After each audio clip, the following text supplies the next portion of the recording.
रसास्वादन मेरे कन्हैया भक्तों को दे रहे हैं। एक दिन कन्हैया ने क्या किया, गोपियों के यहाँ का माखन चुराया, और माखन चुरा करके गोपी गई थी जमुना में जल भरने। तब तक जाकर के जमुना की सीढ़ियों पर पूरा का पूरा माखन लेप लिया।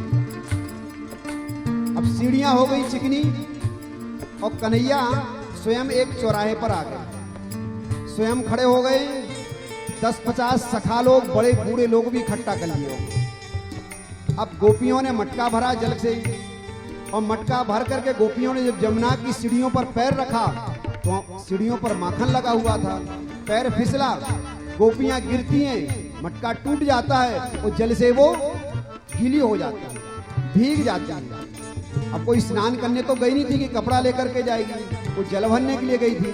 अब भीगी भीगी गोपियां के झुंड लौट करके आते हैं। तब तक तो श्रीमान जी बहुत सारे लोगों को इकट्ठा करके चौराहे पर खड़े, बोले भैया इन गोपियों को देखो क्या हो गया, ये सब भीग करके गीली गीली होकर के कहां से आ रही। तब तक तो लाला बोल पड़ा, तो पतो ना है? बोले ना, अरे इन गोपियों की सास मर गई है तो जमुना नहाने गई थी। ऐसी बाल लीलाओं का जो सुख है ब्रज के लोगों को मेरा कन्हैया दे रहा। एक दिन कन्हैया ने उस ब्रज की महिमा को बढ़ाने के लिए, ये जो पृथ्वी है, ये जो भूदेवी है, ये कन्हैया की पत्नी ही तो है। आज ब्रज की महिमा को बढ़ाने के लिए कन्हैया ने मिट्टी ली है, और मिट्टी अपने मुंह में रख ली है। सखा आकर के, मैया ये लाला बड़ी मिट्टी खाए, इसको पथरी है जाए तो फिर क्या होगा, मना करो ना ऐसे। क्यों रे लाला तूने मिट्टी खाई?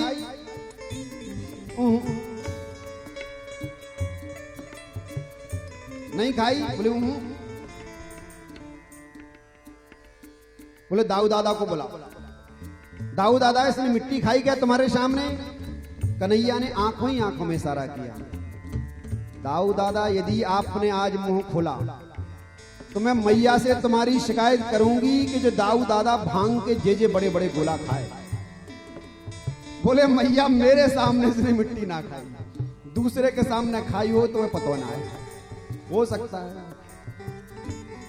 अरे मैया, सखा फिर बोल पड़े, मैया ये लाला मिट्टी खाए, इसको समझाओ।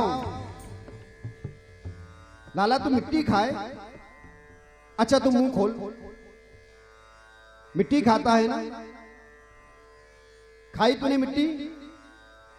कन्हैया बोल पड़े हैं कि ना हम भक्षितवानम्बो सर्वे मिथ्याभिशंसिनः यदि सत्यं गिरस्तर्हि समक्षम पश्य मे मुखम। मैया वैसे तो मैंने मिट्टी ना खाई, ये सब झूठ बोल रहे हैं। इसलिए झूठ बोल रहा है कि तेरे लाला का जल्दी ब्याह ना हो जाए। ये झूठ बोल बोल करके बदनाम कर देंगे, जिससे तेरे लाला का ब्याह नहीं होगा। यदि मैया तेरे लिए विश्वास नहीं है तो ले, मैं अपना मुंह खोलता हूं, तू दर्शन कर ले, देख ले। और ज्यों ही मेरे प्रभु ने मुंह खोला है, आज उस मुंह में जो दृष्टि उस रण क्षेत्र में अर्जुन के लिए दिए थी, और अर्जुन ने उस विराट स्वरूप का दर्शन किया था, आज वही विराट स्वरूप का दर्शन मैया यशोदा का। 14 भुवन इसमें दिखाई देते हैं, 9 द्वीप दिखाई देते हैं, इसमें जम्मू द्वीप दिखाई दे रहा, 9 खंड हैं। इन 9 खंडों में ये भारत खंड दिखाई दे रहा, ये भारत वर्ष दिखाई दे रहा। इस भारत वर्ष में उत्तर प्रदेश, और उस उत्तर प्रदेश में गोकुल, और गोकुल में मैया यशोदा का आंगन, और मैया के यशोदा के आंगन में मैया और कन्हैया। जब मैया ने ये सब देखा तो मैया बार बार आंख मलती है, फिर खोलती है। मेरे लिए क्या हो रहा है? मैं कोई जागते जागते कोई स्वप्न देख रही हूं क्या? कोई बात है क्या? तब तक तो मेरे प्रभु ने माया को आज्ञा दी, माया, मैया यशोदा ने जो देखा है सब कुछ भुला दे। और माया ने ऐसा ही किया। प्रभु चाहते हैं कि यदि मैया यशोदा ने जो देखा वो याद कर लिया तो मैया मेरे लिए भगवान समझ लेगी, और भगवान समझ लेगी तो बड़ा गड़बड़ हो जाएगा। मैं तो यहां बाल सुख के लिए आया हूं, भगवान के साथ क्या करते हो? बोले घर तो बनाएंगे महाराज बहुत बड़ा, और बहुत बड़े घर में भगवान जी को जगह नहीं मिलेगी तो एक छोटी सी अलमीरा में जाकर के ठाकुर जी को हम बैठा देंगे। बोले ये थोड़ी मेरे लिए कराना है, मैया बैठा देगी कहीं तो,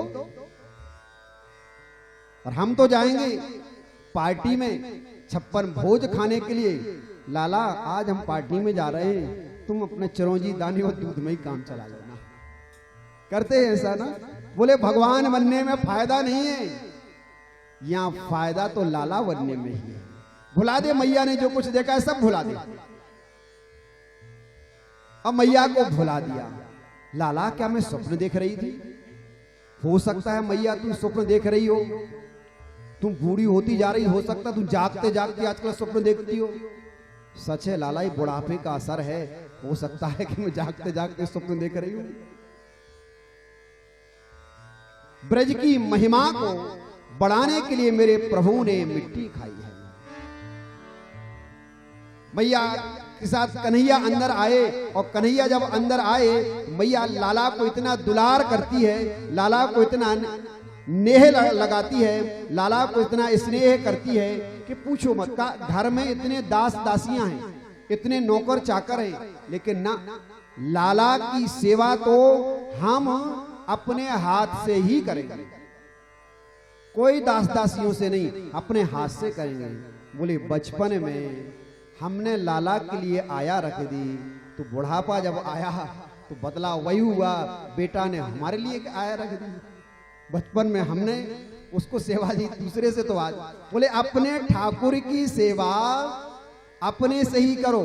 कथा सुन करके भाव जागे, घर में मंदिर बैठाया, ठाकुर बैठाए, इतना सा भी शरीर में ताकत नहीं कि अपने ठाकुर जी की सेवा अपने हाथ से करें। अरे पाठ करने के लिए, पूजन करने के लिए किसी ब्राह्मण को लगा लो, लेकिन ठाकुर जी की सेवा तो ठाकुर पधराए हैं तो स्वयं से अपने से करो ना। अपने ठाकुर की सेवा अपने से हो, और मैया जो यशोदा है अपने ठाकुर की सेवा अपने से करती है। आज कन्हैया को श्रृंगार करते हुए मैया सुला दिया है, और मैया ने जब श्रृंगार करते हुए लाला को सुला दिया, और मैया आज क्या कर रही थी?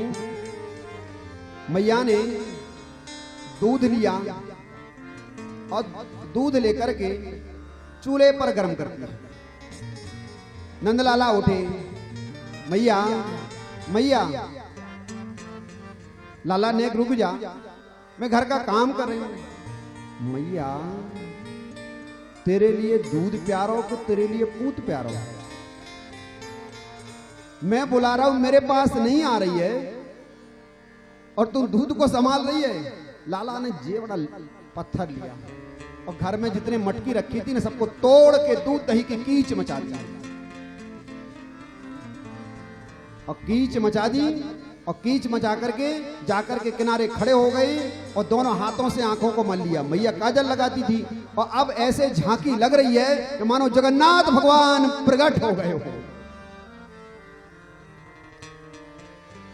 मैया तोय दूध प्यारो के तोय पूत प्यारो?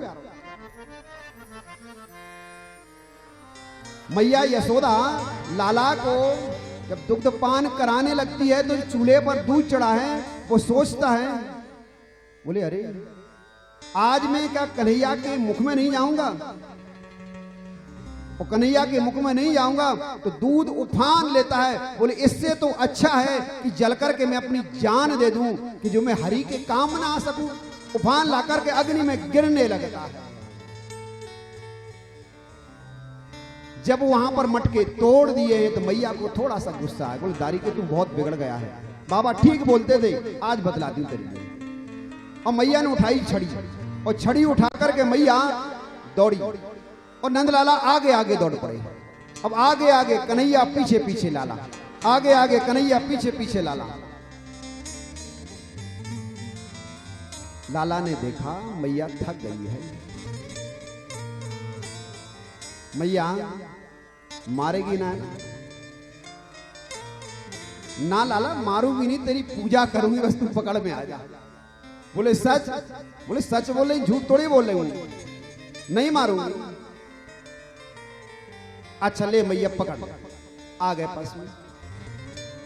मैया ने रेशम की रस्सी से कन्हैया को बांधने का प्रयत्न किया है, और जब रेशम की रस्सी से कन्हैया को बांधने का प्रयत्न किया है तो प्रभु की दो शक्तियां हैं, एक ऐश्वर्य शक्ति और एक माधुर्य शक्ति। ऐश्वर्य शक्ति कहती है षड ऐश्वर्यम विद्यते सा भगवान। अरे ये तो अखंड कोटि ब्रह्मांड नायक जगत का नियंता है, वेदांत प्रतिपाद्य है, इसे क्या कोई बांध सकता है? एक माधुर्य शक्ति है जो कहती है ने कि भक्त के बस में होते हैं भगवान। मैया जब बांधती है तो रस्सी 2 अंगुल छोटी पड़ जाती है। पूरे ब्रज से मैया ने रस्सी मंगा ली, लेकिन रस्सी वो 2 अंगुल छोटी पड़ जाती है। प्रभु ने अपनी शक्तियों को आज्ञा दी है। अब मैया ने कान्हा को बांध दिया, और कान्हा को बांधते हुए मैया ने कहां बांधा? एक ऊखल से बांधा। कश्यप ऋषि स्वयं ऊखल बन करके आए हैं, और अदिति जो है वो रस्सी बन करके आई है।